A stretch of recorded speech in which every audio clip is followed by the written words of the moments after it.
Hi everyone. Let's do our quick camera check. Looks good so far. Look, I can go. Hi everyone. There we are. How was everyone doing today?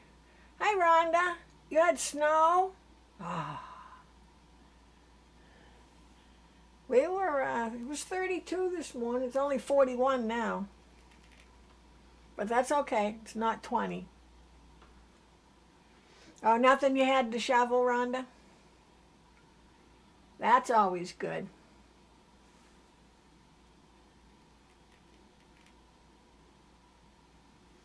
Why am I looking so dark over on one side? Over here. Why, oh, why is that?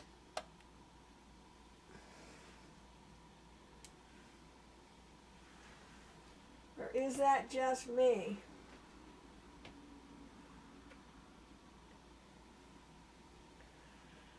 I feel like it's darker right there.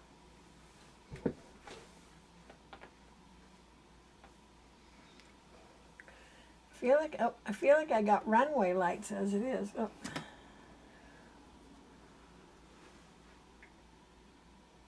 Well, that looks a little better.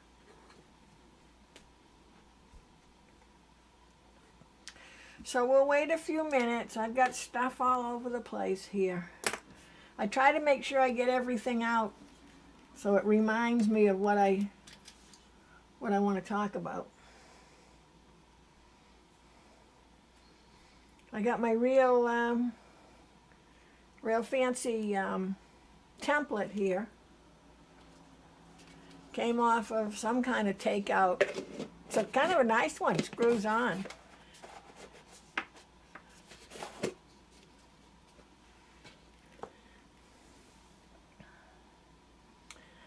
Cold, blustery day. That doesn't sound fun, does it, Rhonda? Okay, so we just have like 2 minutes to go.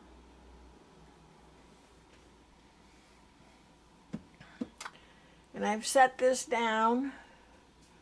So this is what we made, or I made. Maybe you made one during the week. Last week, the Dresden Plate.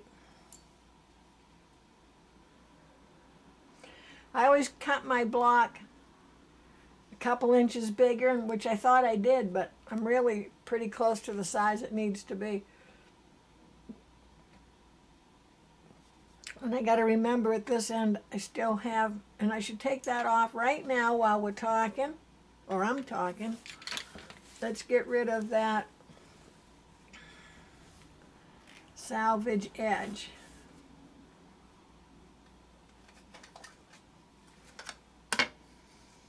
Probably be a good idea to use a bigger ruler, but this was at hand. Here we go. Now I won't forget.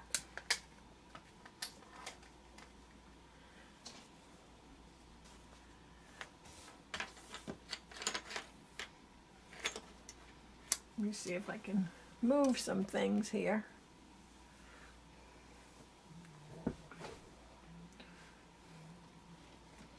And I'll throw this on crooked, so that reminds me to show you how to put it on straight.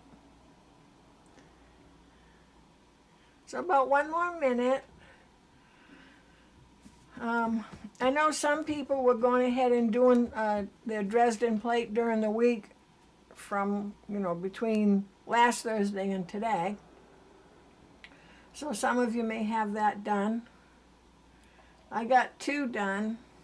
And I've got 2 sets where I've done the little squares. So I just have to, put them out in a row to get them done. So I'm going to borrow these because at the last minute I decided that we're going to have a little class of needles and feet and threads. And I'm going to use these as little examples. And then when I'm done, I have to pull all the thread out. Stitches out, in case one of you want to volunteer for that. I don't mind doing it. Okay, so let's just check. Yeah, just a little bit longer. Maybe it's just me and you, Rhonda.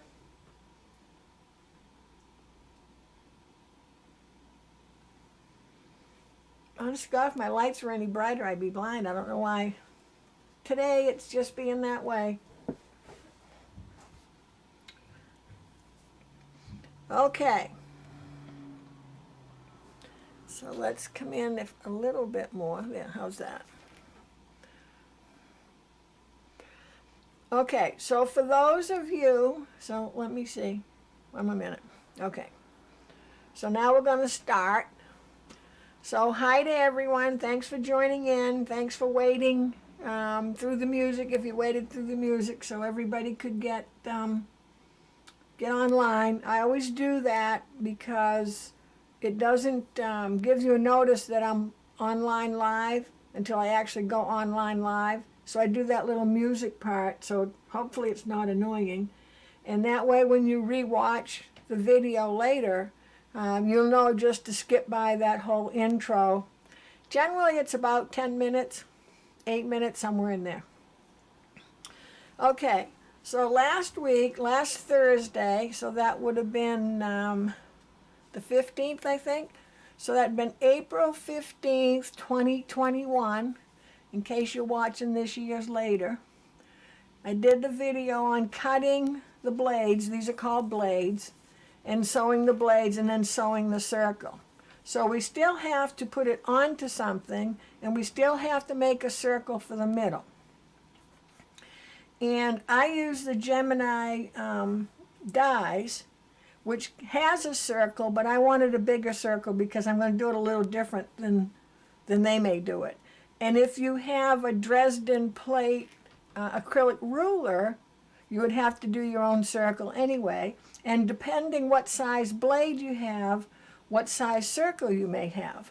The bigger the blades, I think the smaller the circle because it's less blades. The bigger the blades, the less blades you use. Oh yeah, Rhonda, mine says 4 too. So it's just me and you in the chat. Well, that's okay. So once you have your circle done, or your plate, now you know all of these edges are done. They're finished edges, so they're folded over. And I'll have to remember, or Rhonda will remember because she's a Halloween girl. I have a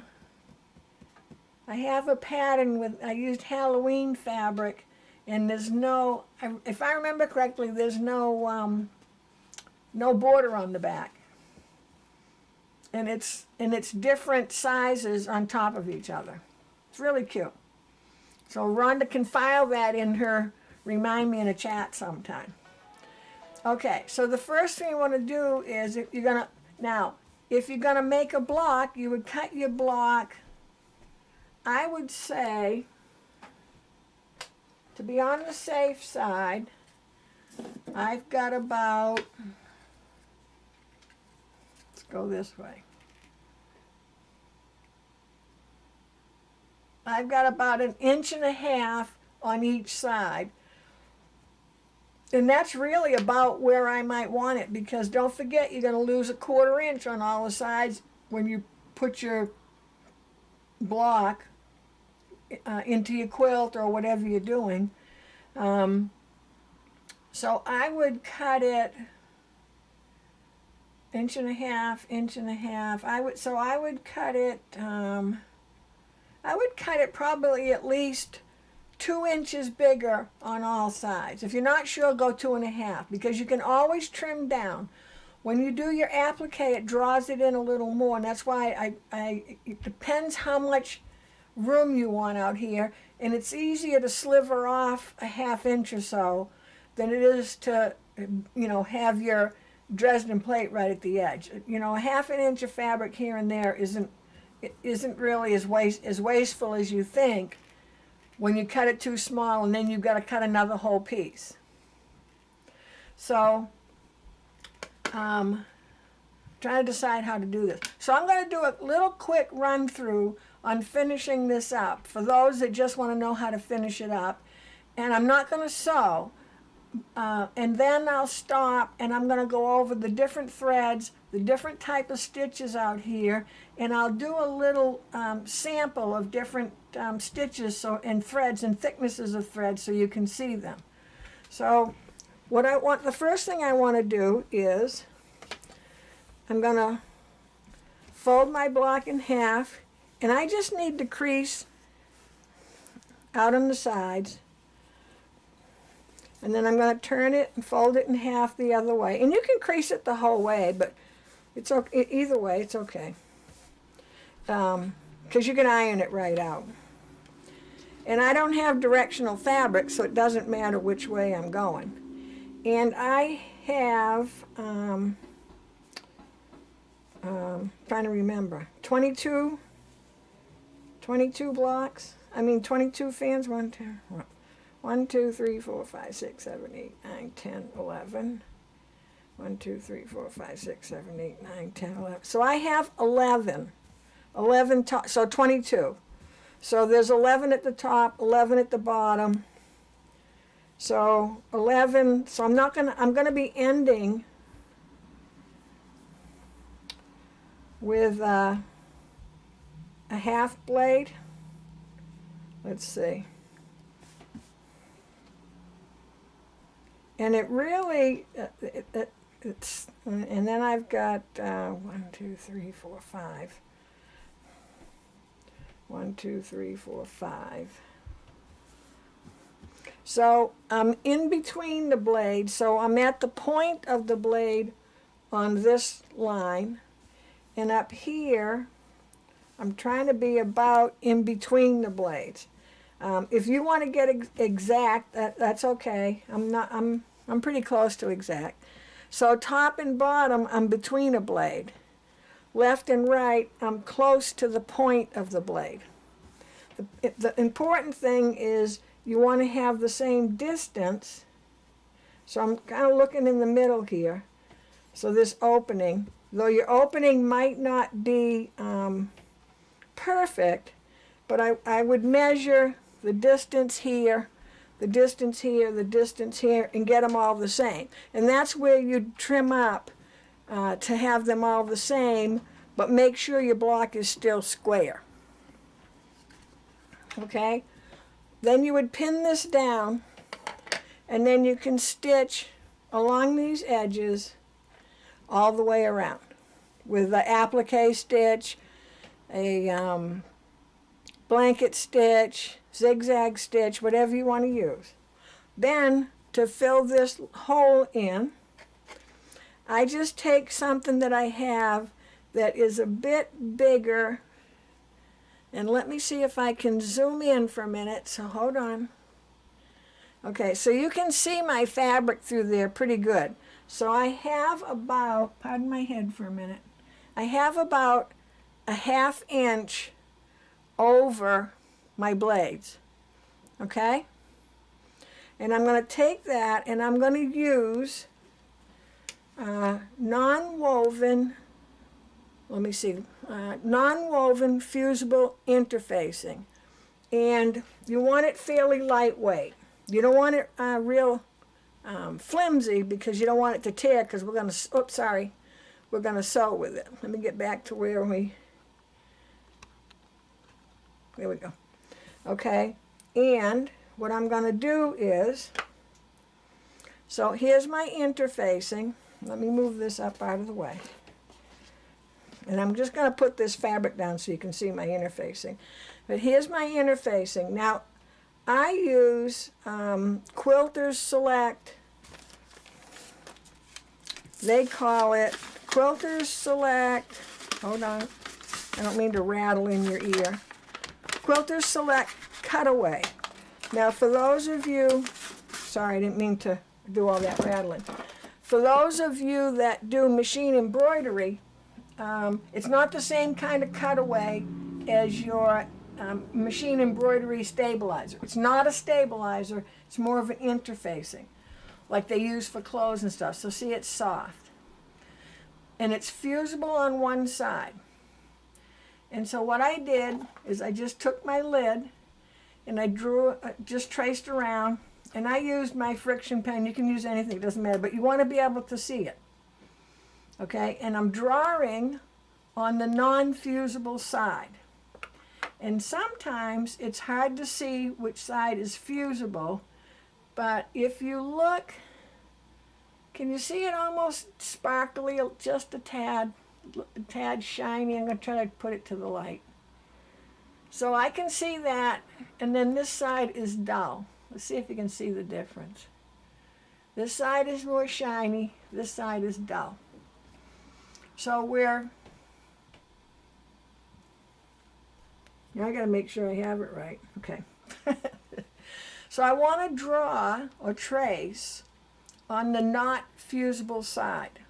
Okay? Now this is going to feel wrong. I don't know any other word to use but wrong. This is just going to feel wrong.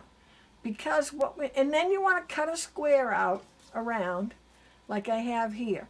Because we're going to sew on this line we drew. And we don't want to, so we're not cutting the circle. And we want to have at least an inch on each side. It's just easier to sew, easier to handle. And then cut your fabric about the same size. Because it's much easier to sew this where you have some seam allowance or extra fabric there. Okay? Now what we're going to do that seems wrong, I'd say counterintuitive, but no, it just seems wrong, is we're going to take the right side of the fabric is up, facing towards you. The fusible is down, facing towards the right side of the fabric. And you're going to go, oh, but you'd be fusing the interfacing to the right side of the fabric. No, we're not fusing this now. We're going to stitch around here, turn it right side out. When we turn it right side out, the fabric will be facing out to the right or left, and the fusible will be facing out in the opposite direction. Then we can fuse it. Make sense? The other thing we want to do is probably put your stitch length to 1.8, I'd say, to 1.8. I almost go 1.8. Because first of all, you're going around in a circle, so when you're going around in a circle, the shorter the stitch, the more smooth the circle is. And second of all, because we're going to be turning this and manipulating, playing with it, we don't want too big of stitches. So we're going to stitch all the way around. And you're going to say, well, then how do you turn it right side out? Well, you'll just have to wait a minute and see. So let's go ahead and let me get over to the sewing machine. And we'll do that. So I've got to set my stitch length to 1.8, regular sewing thread. I can put on so that I can see my line right up to my needle. I'm going to change and put on my candle wicking foot. Some of you may have a clear applique foot. This is my preference because I like metal feet. I don't need to do a locking stitch. So let me see. You can see that okay, right? Yeah. I don't need a locking stitch because I'm going to sew back around and over it. But I do need a pedal, and I'm trying to decide where I can stand, where the tripod and I can stand in harmony and have my hands out of your way. So I'm just going to stitch along. Now, if you have your machine that has pivot feature, make sure you use that. I'm on my little Verve, so no pivot for me today. So I'm just going to follow that. I'm going to follow the line I drew and try to keep my fabric and my interfacing as smooth as possible. And I'll keep my hand out of the way because I can see it's trying to refocus to my fingers. And I'm just going to stop every now and again and make sure I just turn it a little and the fabric gets to relax. Let me see if I can.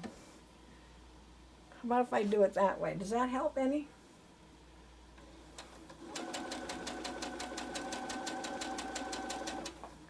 I don't have to be exactly on the line, but I want to be close because I don't want to have I don't want to end up with a triangle. And normally I would have my hands like this.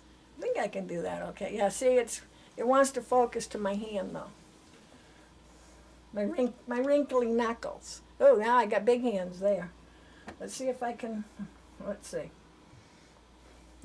Hold on. Let's see if I can give it something different. I've shut off this autofocus, and I think every time I turn it on, it goes back to auto again. I'll get better with it.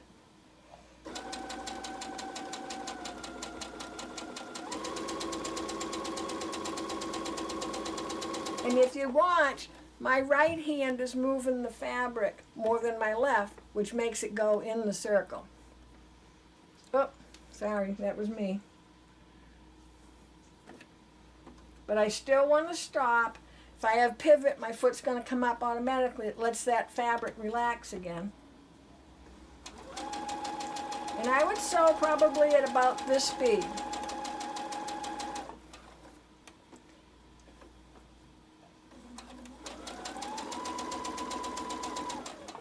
So just go a few inches at a time.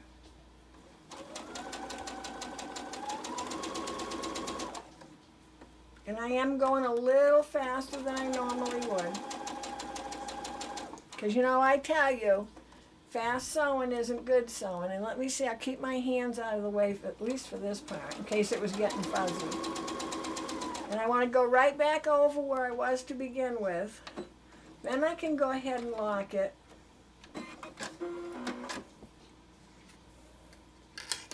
Oh, I forgot, I don't have a button. I don't have a button for that.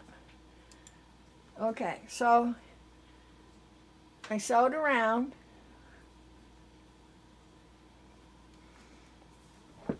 So now, scissors. Let me get this. I think I need to back up a little bit more. There we go. How's that? Now you can see everything. So I'm just going to cut around, and I'll show you how close I am. I want to be about 1/8 of an inch, because if I'm about 1/8 of an inch, I don't have to. I was looking at my stitches, they didn't look right there at first. I don't have to do all that little cutting in that you normally would for a circle. Well, I will say I'm getting probably a little closer than I should in some places. But this isn't going to have any stress on this seam ever once we get it turned right side out. Now the thing you want to remember with this, because we've got Fusible on here, so at no point are you going to sew this, iron this, press this, until it's on there. Okay, so that's about a good seam allowance there. Can you see the pink thread? I got white thread in the back, that's not helpful. There you go, right here. See that? Okay, now I'm going to take my, I can take my scissors. I'm going to take my fingers, and I'm going to pull the fabric away from the interfacing. And I'm just going to do a little cut, and then I can just reach in and do a little cut opening. And I'm just going to turn it right side out. Because this interfacing is going to be on the back, so if it has a hole in it, doesn't matter. Don't make a great big hole, because then it gets a little too floppy. And pardon my reach for a minute. I had this out and I thought, I don't need this for anything, and I put it away. So just gonna, now you don't want to be pushing against that seam too much, because interfacing isn't that strong. It isn't as strong as fabric. So I'm just doing this nicely.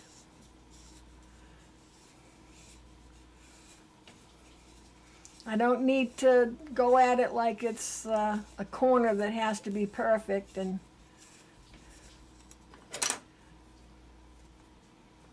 Okay, and there's our circle. What do you think of that?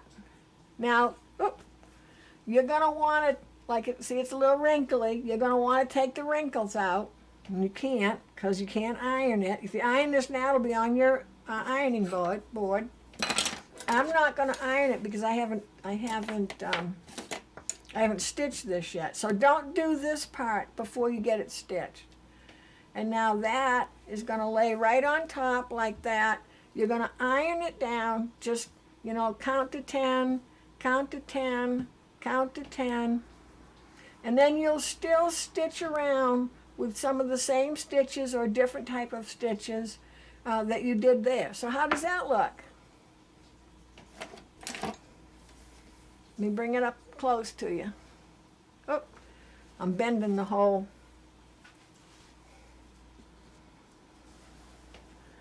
There we go. Okay, so you just want to get, and if you need to fold this to get a crease, to get it just right, if you want to be perfect, that's fine. Or just measure on each side and make sure you get it in the middle. And this is going to be, it's almost like 3D, so it is going to stand up a little bit because it's really fabric that you're laying down. The fabric is not fused down, the interfacing is fused down.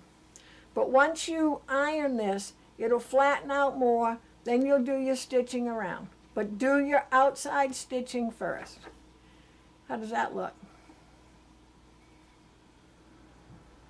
I will say, I made these Dresden plates. Oh, thanks, Rhonda.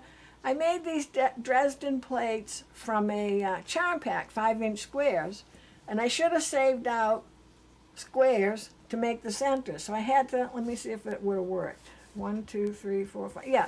So this, you could have made this circle from one of the squares of the charm pack because they're 5 inches, and this is, you wouldn't have much. 1, 2, 3, 4, 5. You'd have, it'd be skimpy, but you could do it. So I had to go digging around for a piece of fabric to put in there.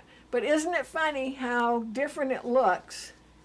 You know, because it's a little raggy in the center. And that's why I told you, you don't have to have all of your petals exactly lined up. I mean, you don't want one that's off by an inch, but they don't have to be perfect because this is going to go over. And you're going to make your circle so it's a 1/2 inch at least all the way around out into your fabric. So that way, if you have sections that are some are in, some are out, it all gets beautified when you put that circle on. So I have 4 plates, so I think I'm going to do my centers different colors. And you could do them, you know, you could do them whatever color you like. You could do them all the same, you could do them different. You could fussy cut and have some kind of flower design in your fabric here. So, oh, hi, Persis, how you doing? Class is over now. No, just kidding. Okay, so for those of you that just wanted to know that part of it, that's where you are. Now, I'm thinking if I was making a table runner, and I wasn't making it too long, I might cut my white fabric as all one piece and set them on that way. I know it takes a lot of commitment, and you know I have commitment issues, so that's why I write with a pencil, I tell everyone. So you can do it either way, but this block can go into any quilt with other quilt blocks. It doesn't have to be all Dresden plates. It could be different pieced blocks and a couple of Dresden plates thrown in there, or one, or whatever the case may be. So you can do whatever you'd like. So let me set this aside. Hopefully I won't need that because I'll forget where I did put it. Okay, so we all good with that? I gotta put my my expensive template away. And make sure I don't leave the plastic container next to my iron. That wouldn't be good. Okay, so let's talk feet first. And I know I've had this discussion, but I wanted to do this video, so the first part was quick, and then we focus on the actual stitches. That way, when you want to go back to the video and to see about the stitches and so forth, you're not going through a whole entire hour-and-a-half class to get to it. So I titled this, Learn About Machine Applique Stitches and Threads. So here's my foot. I'm going to come in a little bit for a minute. Okay. So here I have a baby lock. So baby lock brother, even Janome has an A foot just like this. This is a J foot. So this is your main foot. I think if I leave it down, it works better. This is your main foot. And you always know that because it's got the little knob on it. Then if your machine has decorative stitches to it, you'll have an N foot. I'm not sure what the other machines have. And the difference is, I'm going to flip them both over and see if you can, no you can't. Hold on.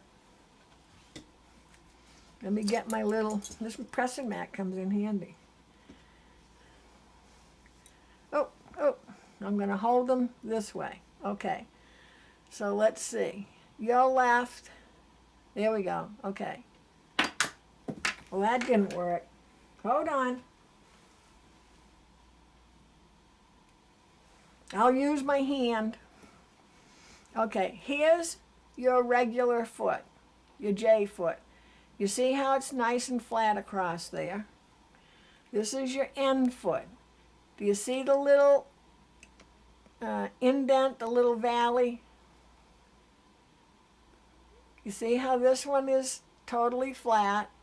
And we're looking right along here.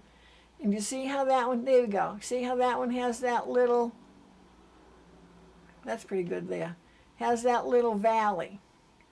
What that is made for, when you're doing decorative stitches, the stitches are raised up on your fabric. Well, they can't get by here, and they'll keep getting stuck, and your machine won't feed well.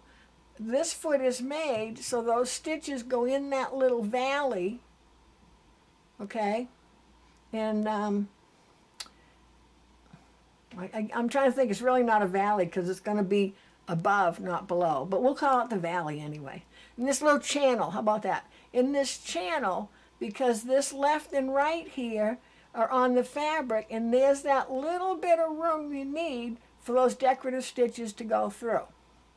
Does that make sense? So if you're going to do anything, even sometimes a zigzag stitch, depending on what weight thread you're using, you want to use the one with the, I forgot what I called it. I'm going to call it a valley again, channel. With a little channel, or we'll call it the valley, the little valley in it, and not this. You can see now how that is so flat the whole way. So what would happen is, as the stitches are coming out, they get stuck right here. And they may get stuck and go, and stuck and go, and stuck and go, and you may notice just a little hiccup sort of in your stitching, but it won't be smooth.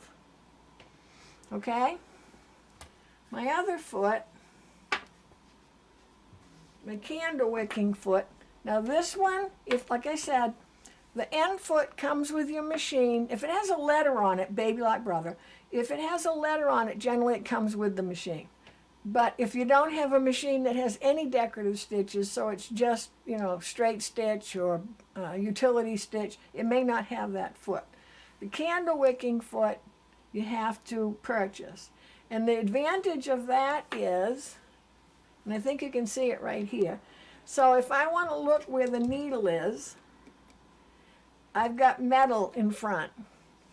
I can see better with this one, but I still got all this plastic in front. With this one, there's nothing between my eyeball and the needle.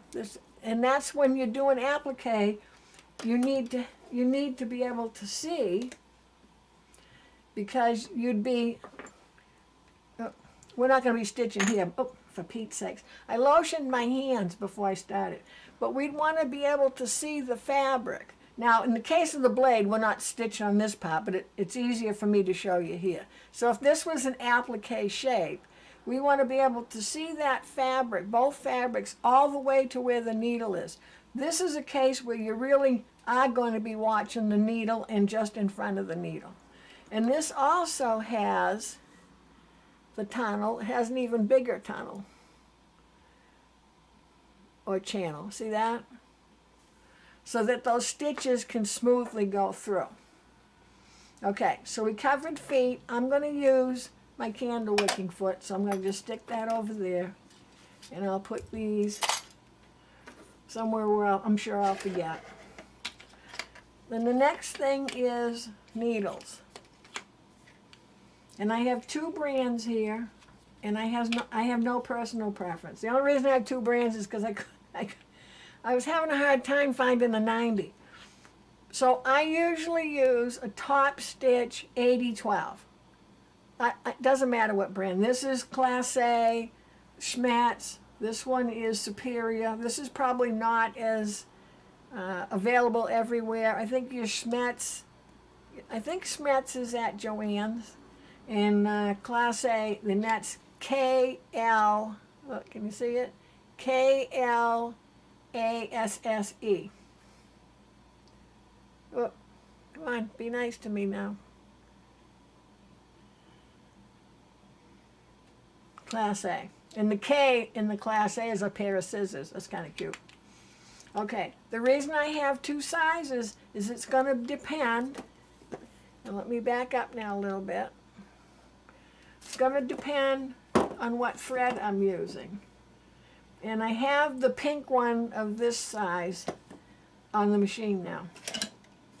So these are all different. Well, these two are the same weight.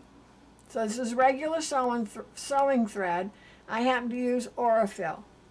Aurifil or Mettler are good threads. So these are sewing weight. I would use my 80. This is machine embroidery thread. So sewing thread is 50 weight. If you remember, sewing thread is 50 weight. After that, it becomes a little easier. Except that thread, the smaller the number, the thicker the thread. Opposite of needles. Okay? So if I'm using any of these, I can use my 80-12.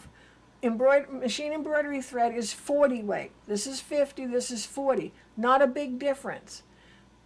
These happen to be cotton. This one is poly. Poly is color safe. If you have machine embroidery thread that is rayon, that's not color safe. So in other words, if I made this table runner and I stitched around my Dresden plates with some pretty color thread, I threw it in the wash and I put a little bleach in there because it's a table runner and we spilled something on it, the thread would all turn white. Okay? Nothing magical. So a polyester will not do that. Okay?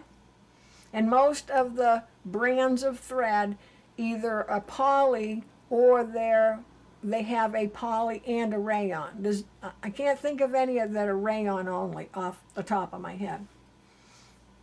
Now these two are a little different. These are cotton, and you don't have to use cotton. To me, there's no rule about cotton. You use whatever thread you like. You don't have to have cotton thread with a cotton fabric. The cotton police are not going to stop by. These happen to be cotton because that's what they are. And this is Sulky. S-U-L-K-Y. And I think you can get these at Joann's. This is a solid color. And this is a blendable. Different from a variegated. This is variegated. This is a blendable. Are you going to be able to tell the difference? Not really. But when you sew, you will. A variegated thread it's obviously it's multicolored. And some of them come in like not just shades of one color. They might come in, like some of these come like in red, white, and blue, and brown, orange, and yellow and all that. So a variegated thread stitches, the color variation is the same and it repeats. So you'll see that in your stitching. You'll see start to see the color repeat. In a blendable, it's mixed up. So there's never like an inch of white, an inch of light pink, darker pink, so on and so forth. A blendable it's a hodgepodge of the colors, so you won't get any pattern out of them without, I mean, you could try really hard, but as a rule you don't. But these are also 30 weight. So 50 weight, 40 weight, 30 weight. I'm going to switch over to my 90-14 top stitch needle. And I'm going to tell you right now, don't use a universal, don't use your Microtex. A top needle has an elongated eye, or the hole where the thread goes through, and it also has a little groove going up the needle, and it's too small to see.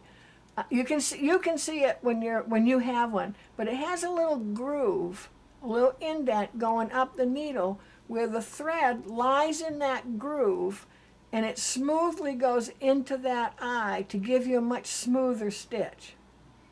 Okay? And would you use a top stitch needle all the time? Well, I suppose you could, but I say Microtex 70-10 for regular stitching, and I use the top stitch, and I use the machine embroidery. That's the 3 needles I use as a rule. Okay, so let me see if there's any questions. So does that make sense? Okay. The other thing is, I'm dropping my fans on the floor. The other thing is, if your stitches are puckering, this is called stitch and, I think it's and ampersand, ditch paper. It's like, I don't know, they've been making it for 20 years, 30 years. It's very thin, looks like ad machine paper, except it feels like, now don't laugh, it feels sort of like what I'd call gas station toilet paper. It's pretty thin, and it's made to go under your fabric, and I'll show you how it works. And it helps stabilize your background fabric so it doesn't pucker. But it's very thin that you can easily tear it away when you're done. Hey, Len, you finally made it. I'm just reading what you wrote. So it's very thin, so you can tear it away easy. You do not, again, if you're a machine embroiderer, don't use stabilizer, even tearaway stabilizer. Because if you take a piece of this and put it next to a piece of tearaway machine embroidery stabilizer, this is way thinner. I mean, you can see, here, can you feel? You can see how thin it is. Okay?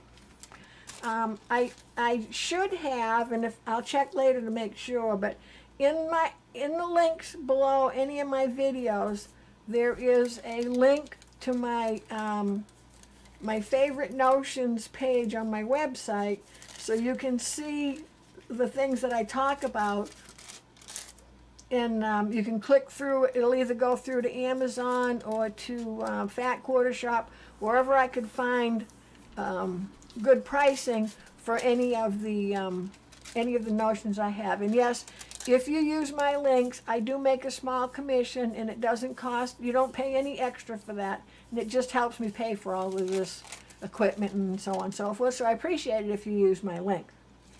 But this is Stitch and Ditch paper. It used to come also in a 9-inch wide. No, it doesn't come in this size anymore. It comes 9 inches wide, and that's okay too, because you just use it this way instead of this way. And they haven't made it for a few years, and I can tell you, I don't know how many hundreds of yards are on here, because it's so thin, and I've been using this a while. I have a couple of rolls, so I can't say I only use one. But if it only comes in the 9-inch, just get the, I think it's 9 inches, 7 or 9, but I think it's 9 inches. It doesn't matter because you can tear this off in any direction anyway. Just put it under your fabric. So it doesn't matter. You don't, in other words, if I'm sewing here and I'm sewing this fan. So I'm going to sew this fan here. I'm not going to line this hole underneath with this paper. Number one, it's not fusible. I would just take a piece off, put it under where I'm sewing. Can you see the little outline of it right there? That's all I need. Once I start sewing, it's gonna catch underneath. Now in this case of the blades, I'm really only sewing right here. So I only need a piece, which would be like right at, yeah, underneath. This is how it would look. I only need a little piece. So I can just tear it off, slide it under it. You know, it doesn't matter how it looks underneath while you're sewing. You can just get rid of all that paper when you're done. And what you don't get rid of, it's so thin that if you wash it, it would go away anyway. Does that make sense as well? Okay. Even when you're doing a zigzag and you're getting that puckering, put this underneath. I'm telling you, make all the difference in the world.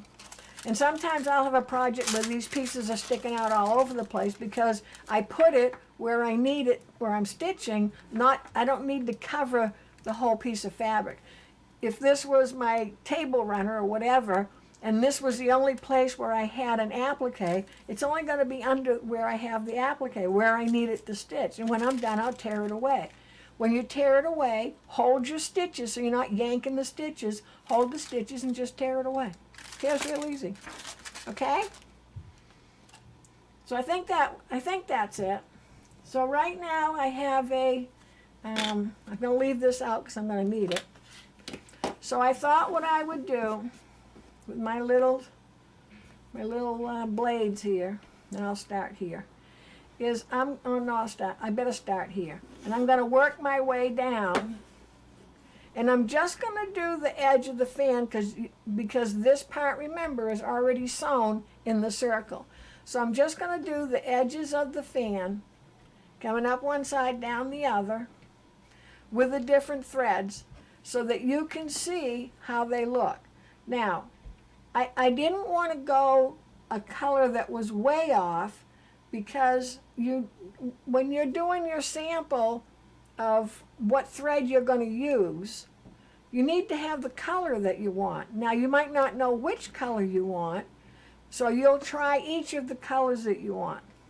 I tried to stay more in the pink, and I've got a pink one already up in the machine, just so you could see the same thread in different thicknesses and different types, how it would look. Because if I did one blue and then one yellow, the color is going to make it look different, and I was trying to stay fairly close.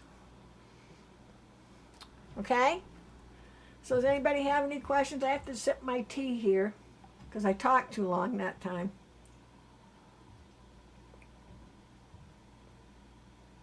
God, I hope you can't hear me swallowing. That would be horrible. Okay. So I'm going to start with this little blade right here. And I'm going to put a pin this way.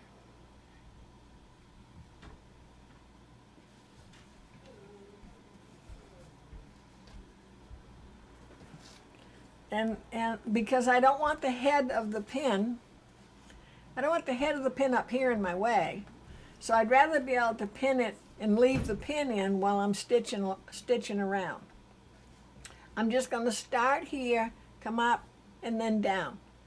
And I think in this case, I'm going to go ahead and I'm going to use the blanket stitch.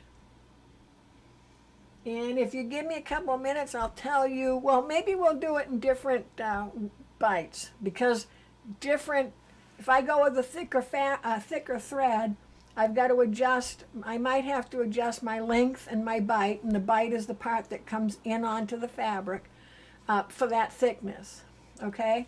So now if I were you, I would do something like this, and I would write with a Sharpie after you do each one, or under here, either way, of what thread, what stitch, length and width, and if you need to put the needle, put the needle, and then keep that in your little resource book. I can't because I didn't think about this till the last minute, so I need my blades to go in my Dresden plate. Unless I decide to only have 3. Hi Carolyn, how are you doing? Okay, so are we good so far? So the first thread I'm using is this thread, except in pink, and it's regular 50 weight, cotton or poly, doesn't matter, and I've got the 80-12 top stitch needle in. Okay, so let's switch over, and I've got to put my foot on. Now in my bobbin I have white thread because I have white background, and I think I'll back this up a little more. Give me just a second to adjust for you. Is that too far back?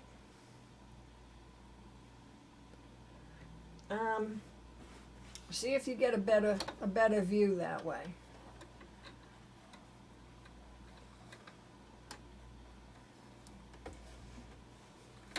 Now, when you're stitching your Dresden plate, I gotta watch my hand because I know it keeps. Let's see if I can.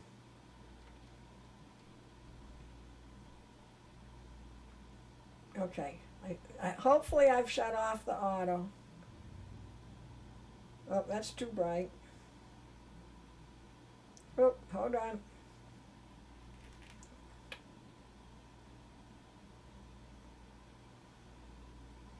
Okay, so the auto is off, hopefully. So I'm going to get my blanket stitch. Oh, and let me just get it set up. Gotta find it first. And I'm going to swing my camera, so hold on tight.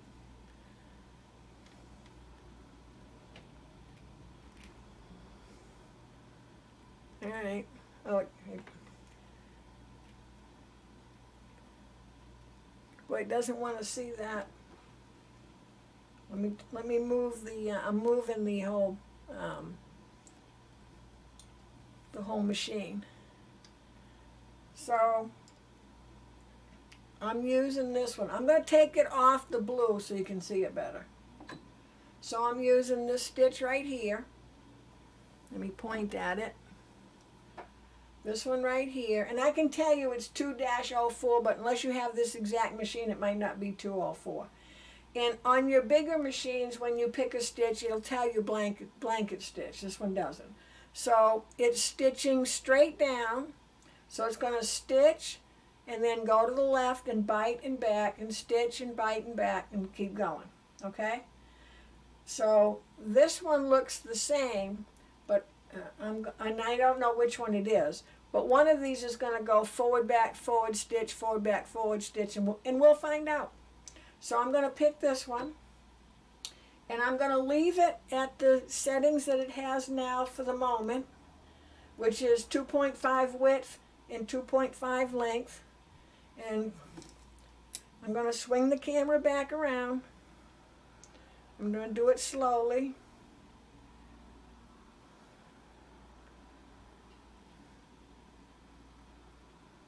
And I'll come in a little bit closer. Oh, closer. Oh, I've got to move the whole camera back.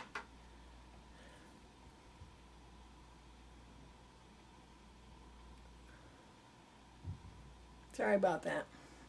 My cameraman, you know, doesn't do the best job. That'd be me. I'm the cameraman. And I apologize, but I thought you'd want to see the stitch, so that's the best way to show you when we're live. Okay, so if I was starting this and it was the Dresden plate, now see, it automatically adjusted that again. Little jerk. Okay, I'm going to start here, and I would do a locking stitch in place and then stitch. Okay? If you don't, make sure when you come back around you just go over that a little bit and do a locking stitch at the end. Either way. So I'm going to put my foot down right at the beginning, and you'll be able to see it easier, and when I go back to the work table I'll show you, because you're going to have all your fans in a row, so you'll easily see where you won't be able to get down to this raw edge part at all. And I'm not going to do a locking stitch because I have to undo these stitches after class is over. I'm going to leave them in case I decide to just do 3 Dresden plates instead of 4. So I'm going to go ahead and stitch.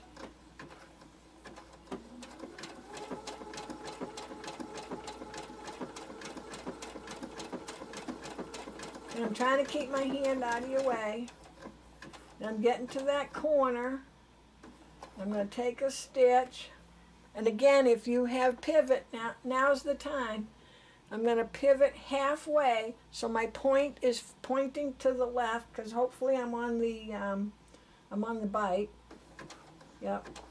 Let it bite that on that where the point is. I'm going to turn again. Oh, I got my pin cushion in the way because I've turned the machine now. Well, that's why the camera didn't line up, because I forgot I turned the machine. That's okay.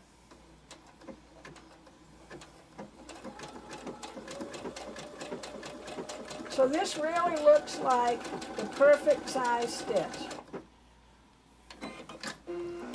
Okay, so let's go back to the work table. Oh, well, let me see if maybe it'll show good here. Let's see. I have to take my glasses off. I can't see otherwise. Oh, there, you can see that. But let's try back at the work table to see if I think it's usually better. And I will bring the camera in. Oh, I can take that pin out.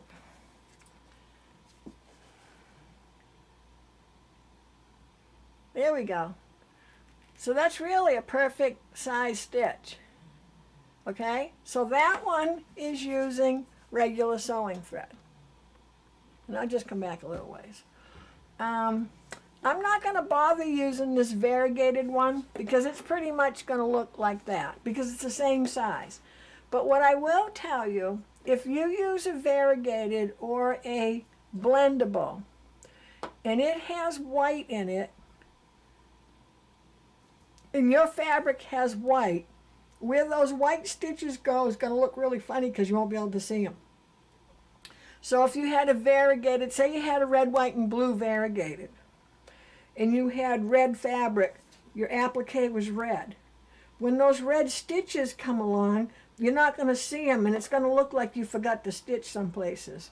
So if you're going to use a blendable or a variegated, make sure it isn't the same color, or one of the colors in it isn't the same color as your fabric, because you'd have red, and then the blue wouldn't show, and then you'd have white, and then you'd have blue wouldn't show. You know what I'm saying? It looks kind of bizarre. If that makes sense to you. Okay, so I'm going to set this one aside because that's the same. It's going to be, because it's pinky, you might not even notice the variegated to it in this small stitch. Okay, so let me see. Let me try to take another one that's similar.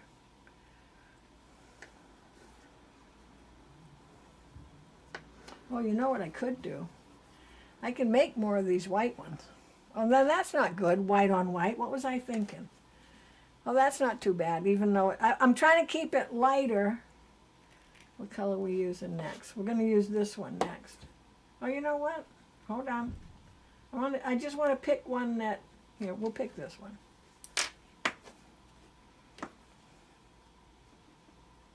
Now, isn't that guy a little crooked? Wonder what I was doing when I ironed that. All right, we'll set him aside and take this guy.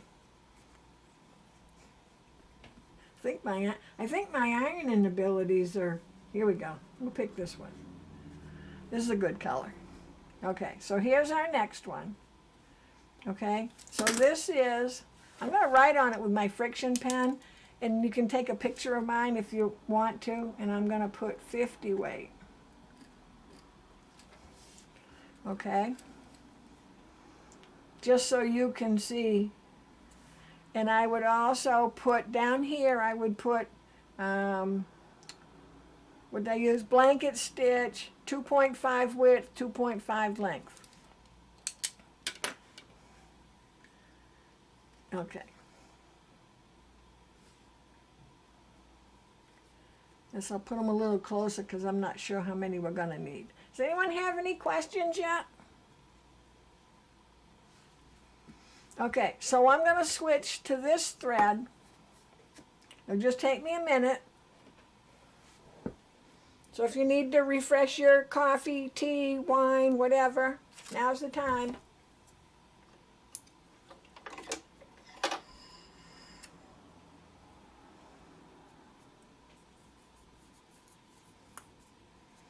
All right, so that's the first one I used.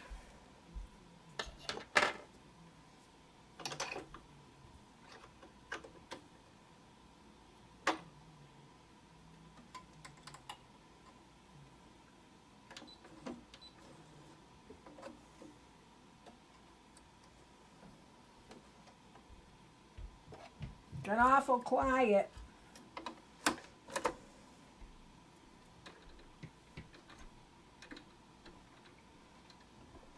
Okay, so I'm leaving the same bobbin thread in.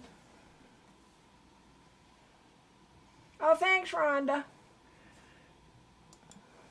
Okay, I'm going to use the same. I'm not changing my bobbin no matter if I change the weight of my thread. And I'll tell you why this really works.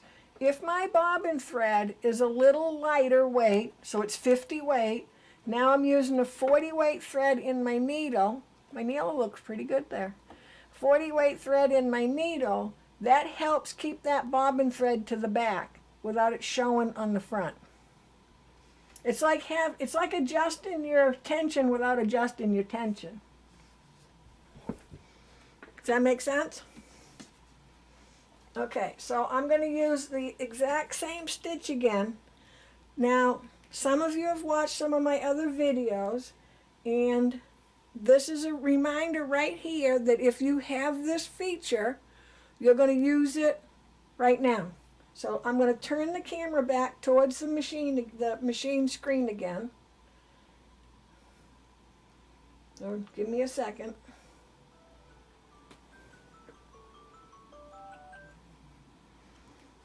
You get it so it's, hold on one second. There we go.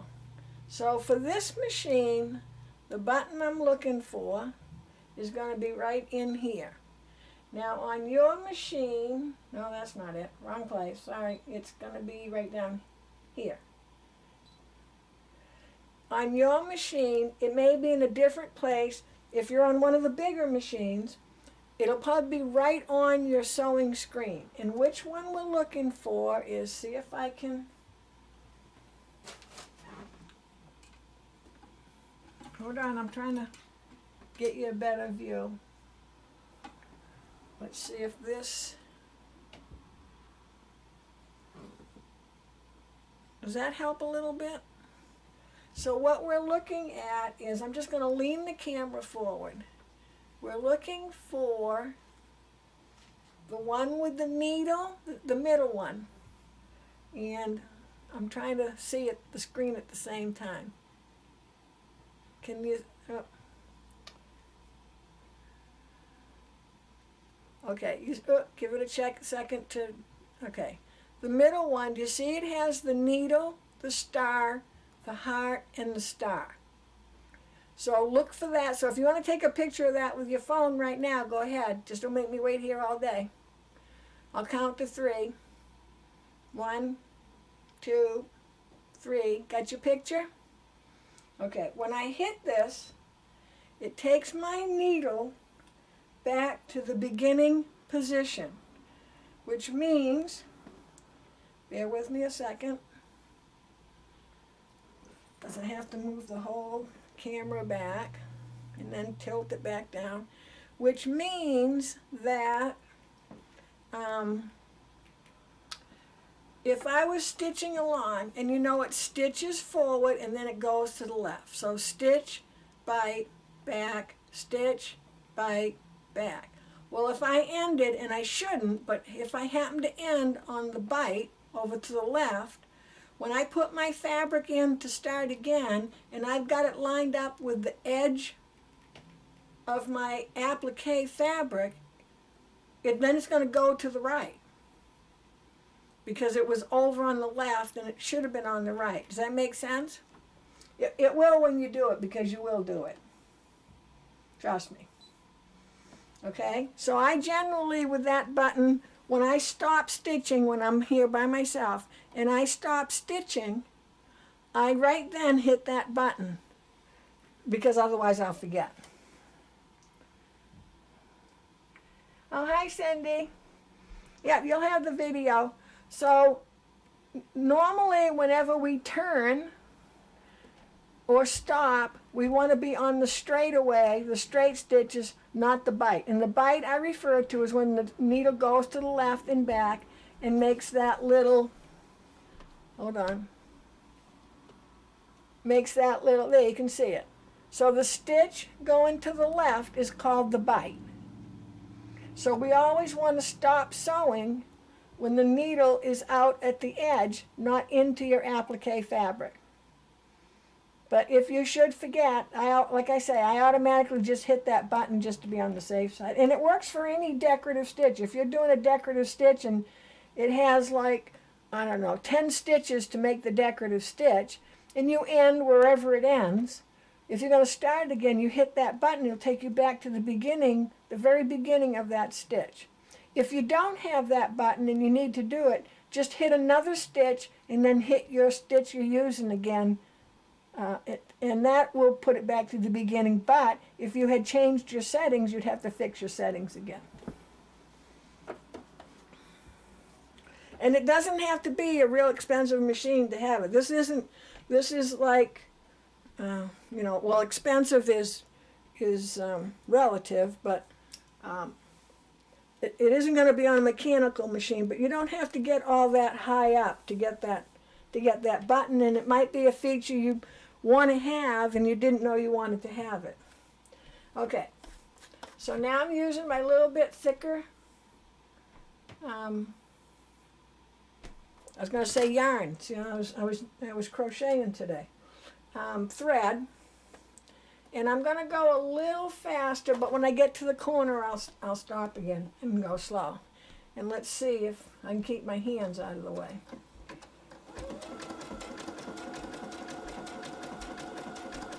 And I'm coming up to the corner. It took a bite. I'm not quite to the corner or the point, so I got enough to take one stitch, and now it's going to bite. So I'm going to turn this so that the point is pointing to the right, so that I can have a bite right into that point, which holds that point down.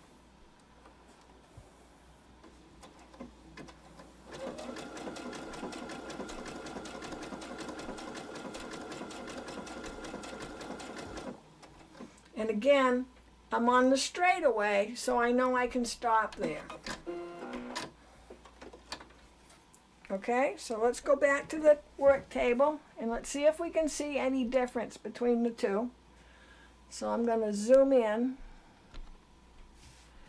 and let me just trim this out of the way, and I'm going to write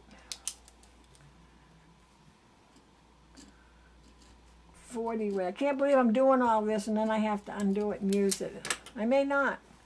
Okay, so I put 40 way. And if you're going to keep this, don't use your pen that, you know, goes away with heat. Use an actual, like a, what is it, extra fine Sharpie, the Sharpie that has the hard point to it.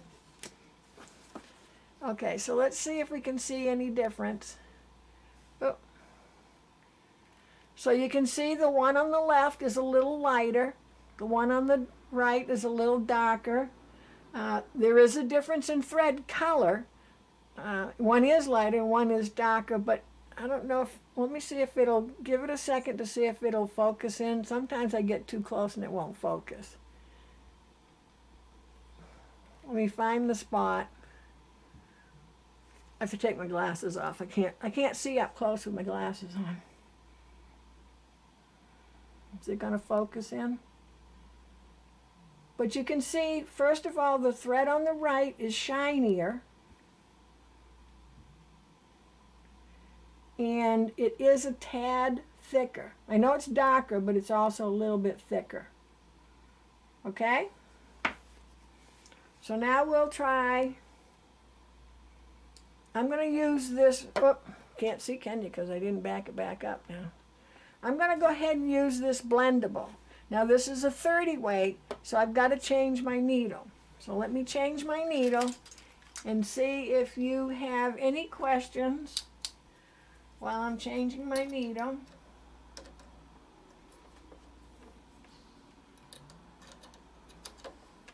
And of course, when you're trying to do this in a hurry,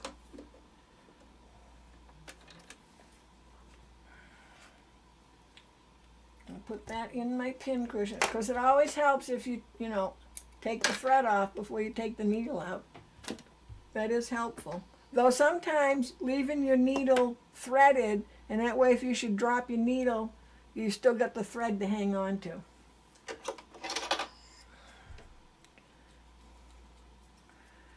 And again, this is a 30 weight. Now, how do I explain this? Sometimes, so this thread, it can, well, let me pick, yeah, I'll pick this one because you can see it. Can you see that's cross wound, which means it's wound on angles? Do you see that? How it's wound on angles. So that thread likes to come off this way or come off this way. This thread is not. So it really prefers to come off this way. And the only way I have of explaining that is I usually have to get a roll of toilet paper. But we're going to pretend that this is toilet paper because it works the same way as toilet paper. So if I take this and I start taking my thread off this way, do you see what's happening? So you could have issues. Generally, if you go nice and slow, you should be okay, but you could have issues. And they do make, and I don't have one handy, but they do make a thread holder that can go on your bobbin winder. So it's on the bobbin winder. So here's the bobbin winder. It goes on here, and it can turn this way, and that way your thread is going in the straight direction towards where you're threading your machine. I find in this case for these, I don't really have a big issue because I don't sew that fast when I'm doing my applique. Now, I better not have an issue today just because I said I don't have an issue. Also, if you have a thread stand, even though the thread stand is bringing it up this way, it's giving it a chance to, as it comes up, because it's going to come up quite a ways, it gives the thread a chance to straighten out. So sometimes you have a thread stand like behind your machine. Some machines come with a 2-thread stand, and the spools are facing straight up instead of this way. And that will also work. I wasn't planning on that conversation. I'd have been a little, I'd have had to get the big machine out. So let me get the machine threaded. Now you notice, can't help myself, you notice the spool cap I'm using. I don't use a spool cap bigger than my spool. I can use one smaller, but not bigger. If I use a bigger one, my thread has to go up and over that spool cap. So if I had a big spool cap and it's stuck up, my thread has to go up and over that. That can change your tension or throw your tension off. That's a little aside, little side class.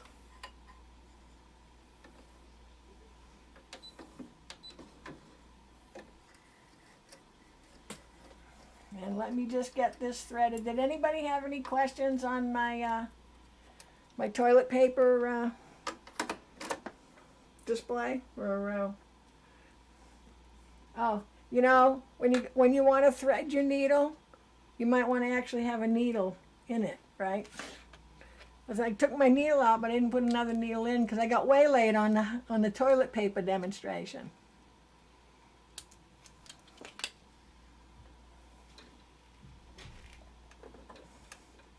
Has anybody ever done that? Thread the needle and it's not in the machine? Yeah, let's have a raise of hands now. Let's not be shy. No, nobody's admitting to that one? All right. I've done it more than once. And that's okay. It's when I start sewing and I haven't threaded the needle that really irritates me more. Okay. So I've got my 90-14 top stitch in now because I'm using the 30 weight thread. Remember, 50, 40, 30, light, medium, heavier. And let's see.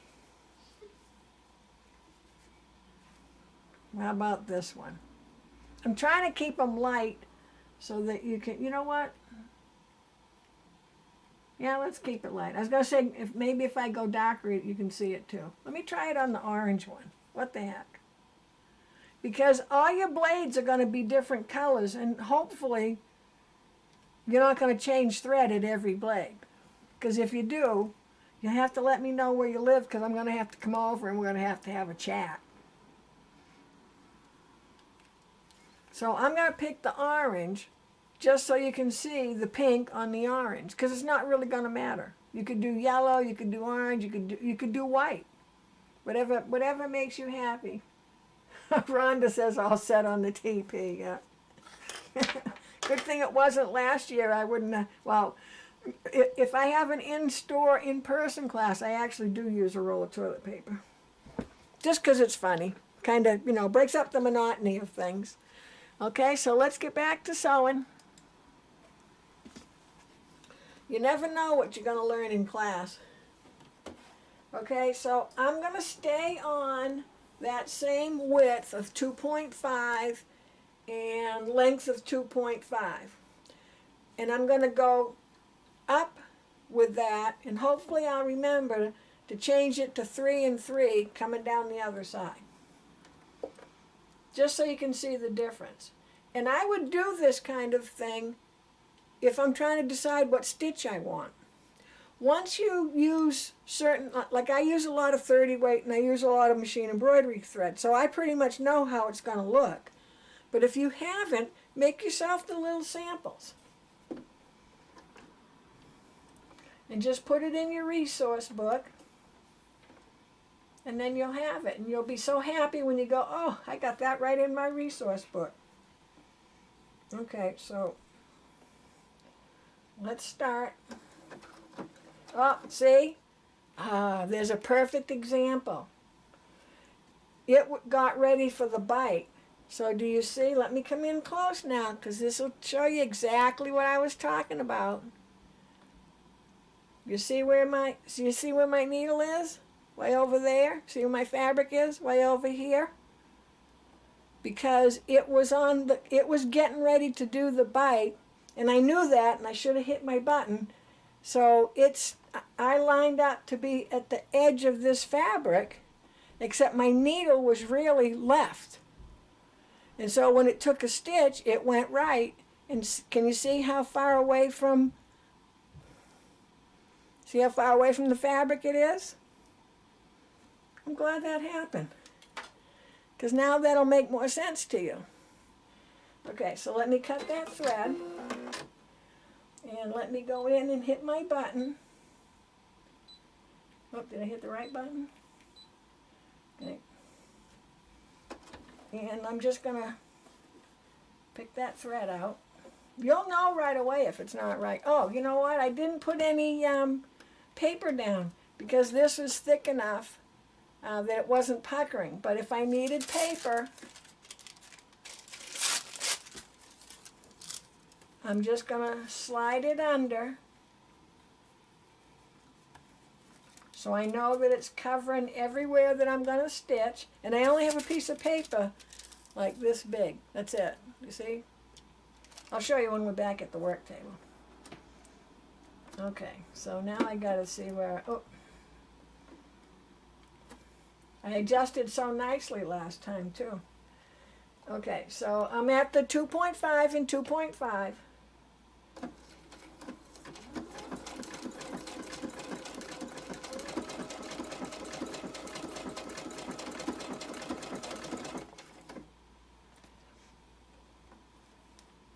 I'm at the point, or close to the point. I'm gonna bite in, back out, and I'm gonna see if I can show you this, because I'm now right at the very edge of the point. I'm gonna come forward one, turn again, not all the way. So if I was straight, I would be over this way. Well, let's see if I can get a, there we go. Okay, so I'm going to change my stitch length and width. And whenever I make changes, I always make sure my needle is up. And I'm going to go in and change the width to, I'm going to make it bigger. So I'll go a whole two numbers. So I'll go 3.5 width and 3.5 length, so that you can actually see the difference. Now I got to get straightened out here. There we go.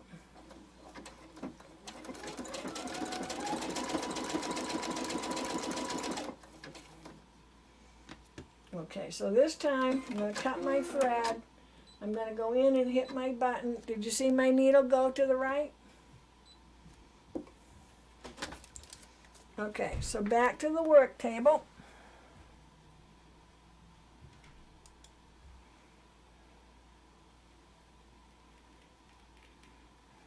Oh, Cindy said, so Cindy said in the chat, if you didn't see it, it says, she was telling me to press the button, but I wasn't listening. That's the story of my life, Cindy. Well, I'm always, I know it sounds odd, but I'm always happy when I make a mistake in class, unless it's really bad. Because you're going to make it, and I want you to see what to do about it, or what the mistake is. So there's my paper on the back, you see? Just a little piece of paper. And I'm not sure, I'm looking to see if this is any flatter, neater. Because this applique piece is two thicknesses, because remember, it's folded over, you probably wouldn't have as much issue with puckering. A lot of times I stick it under there anyways, just to be on the safe side. So let's see if we can, I got to take my glasses off here for a minute. Let's see if we can get this. Okay, so on the left is the little stitches, and on the, there we go. How's that? So you can see how they're longer. Is it going to let me come in a little closer? See how those are longer and a little farther apart? The ones on the right and then the ones on the left are a little closer together and shorter. So either look is fine. It's a personal preference. So the one on the left looks like more color because they're closer together and shorter, where the one on the right looks like it could even be a different thread because it's further apart and the stitches are longer. Can you see that okay? I can't turn around behind me there. I'm trying to sneak in as close as I can, sneaking in on the camera. There you go. So see on the left, coming up the peak, it looks like it's a darker color because they're closer together and shorter stitches. And then the one on the right doesn't, it actually, to me it looks like two different threads because it's longer stitches and the stitches are further apart. So this one is 30 weight. Okay, I have to put my glasses back on so I can see again. So so when I take this paper off,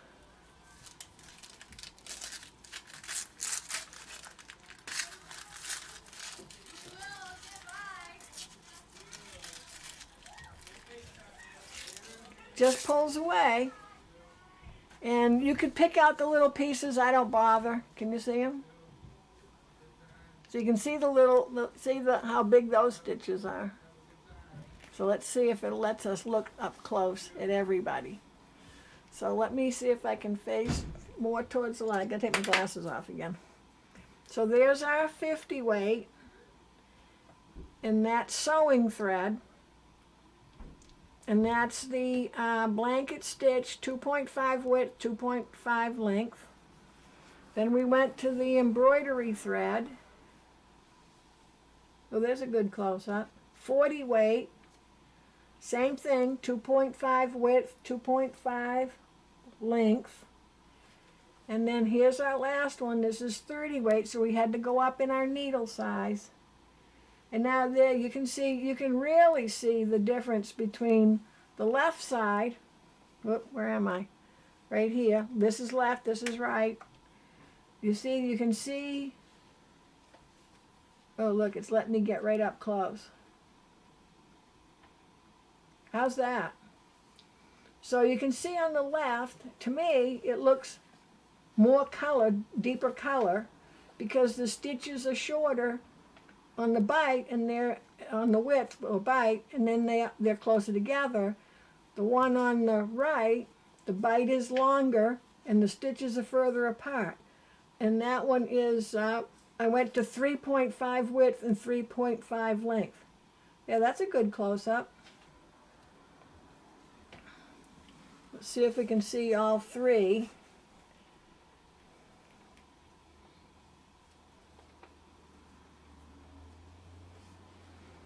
Okay. I've got to see what Cindy's saying. If your point is more than one stitch from where you are, but less than 2 stitches, do you change? No, I never change my stitch length. That's too much work, Cindy. Okay, so it would, so if less than 2 stitches. So if I'm stitching along, let's see if I can come in. I think that's about as close as I can get. It's a little blurry though. Hold on. Okay. So if I'm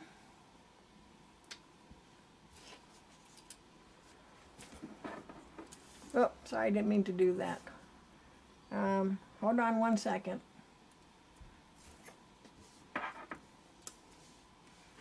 Okay. So if I'm coming along, stitching along here, and I get to right here, and I don't have enough to get one more stitch to the end. Well, chances are, because that stitch length is so short on that you'll be okay. But if not, I will hold on to my fabric and not let it feed more than what I need it to feed. It's something you have to practice at. Also, I have at times got to this point, turned it, and come across the point. So I'd have a little stitch going across the point, only it would be closer to the edge of the point. I would come across, but I really have to, when I stop and turn, it's going to bite right back in the same place. So I might turn it part way so that when it bites, it comes out more at this angle, and then turn back and go. Does that kind of make sense? So it's after a while, it kind, I do a lot of machine applique because I like it, and so you kind of learn. So if I'm going along, was trying to get rid of some of that. So if I'm coming along this way, so let me see, I'm facing you. Whoop, wait a minute, hold on. Okay, so we're stitching along here. And I get to right here. So see, I have a little bit of point, but not, so if I took one stitch, I'd be out further. If I kind of hold this fabric, whoop,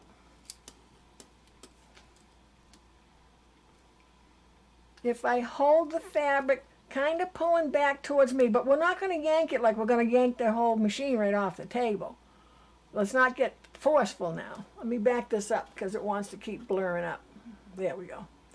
So if I've got like half a stitch left. I think that's what Cindy's saying. So I don't have enough for a whole stitch, but I'm like a half a stitch away.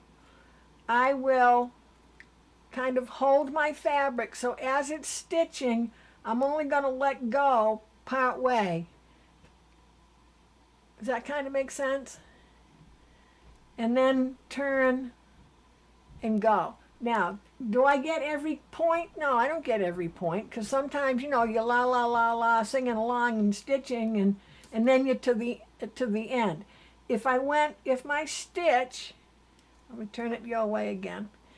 If my needle went a tad past the point, I can still turn it. It'll still be fine, because you're talking millimeters, really millimeters.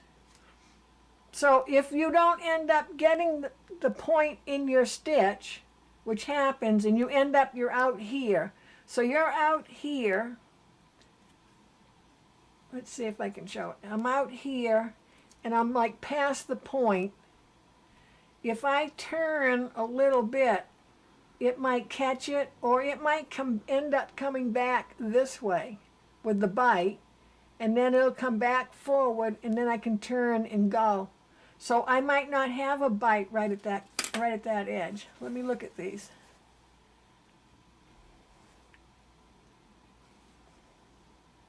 All right, so let's give it a chance to focus. Oh, I think it liked it when we were back further.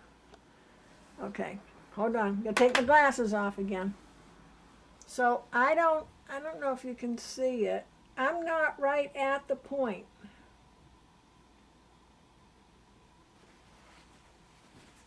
I'm just close.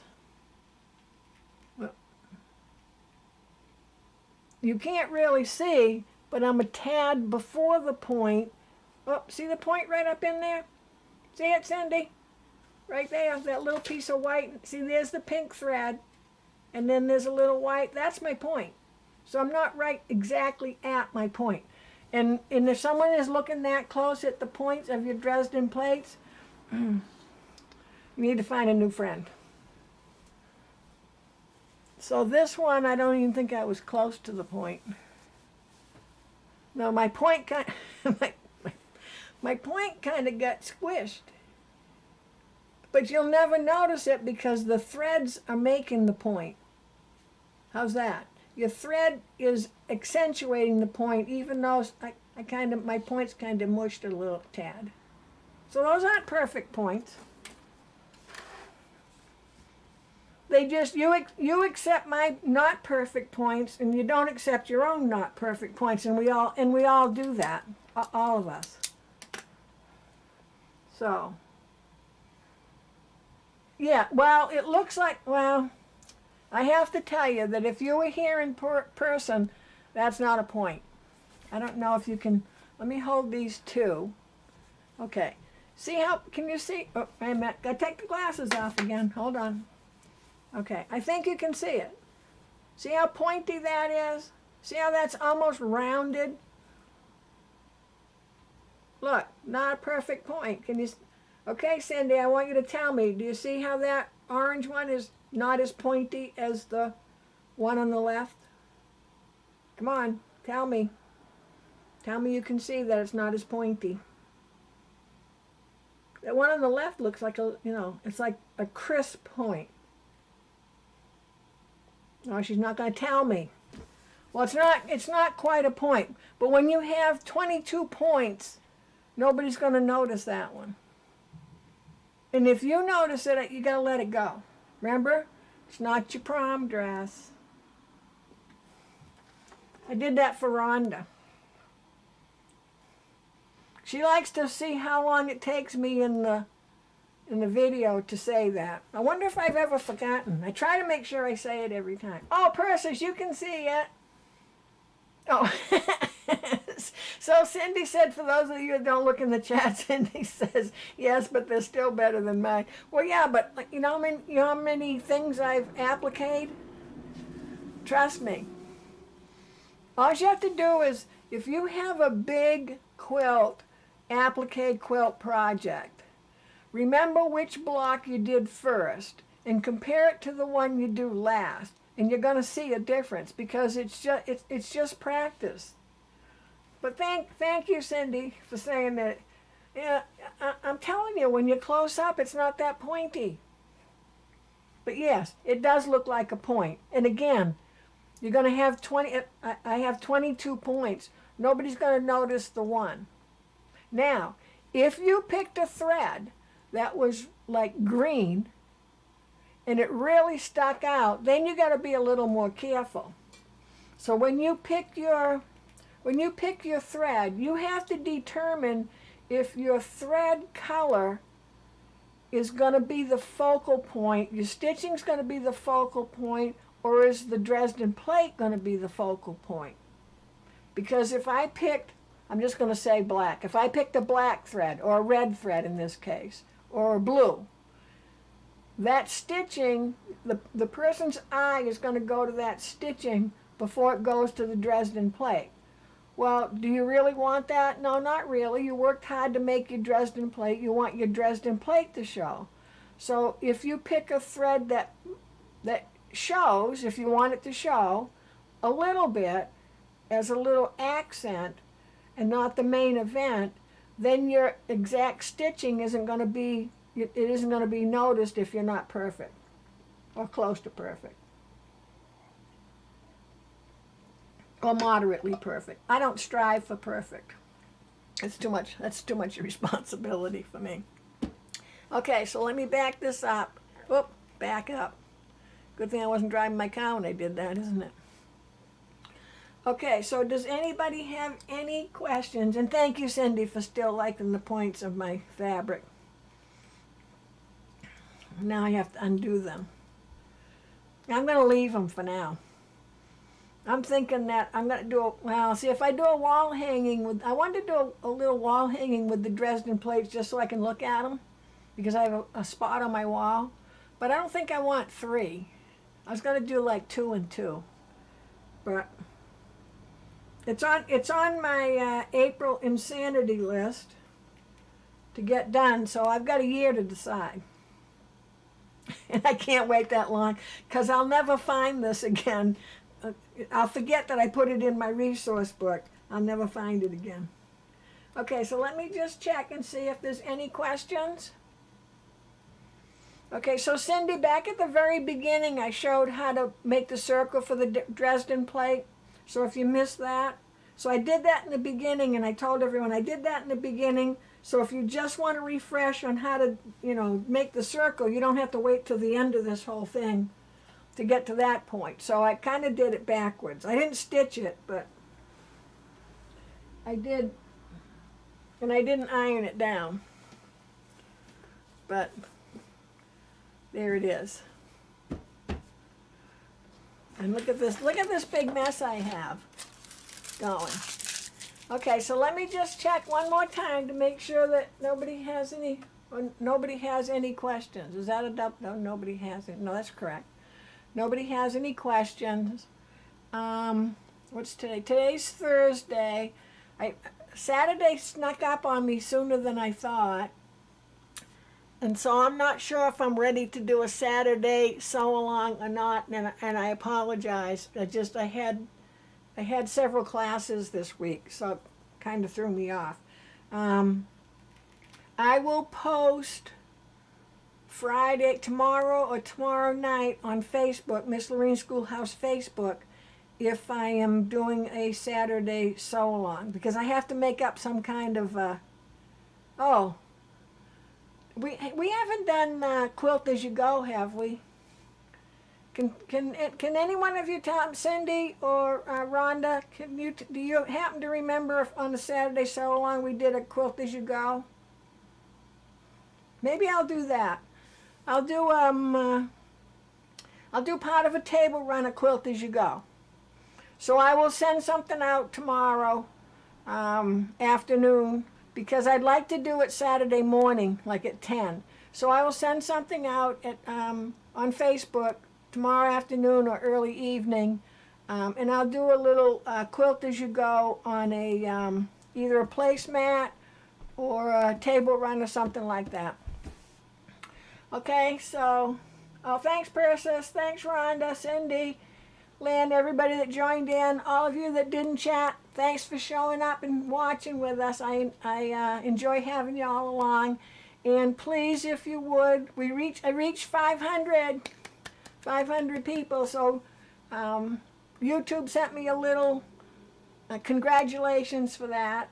So we're heading for 1,000, and we get to 1,000, I'll do some kind of a giveaway, some sewing stuff giveaway. But I thank you all for supporting me, and if you haven't, please subscribe, hit the like button, hit the bell to get the reminders, and I will see you Saturday or next Thursday night.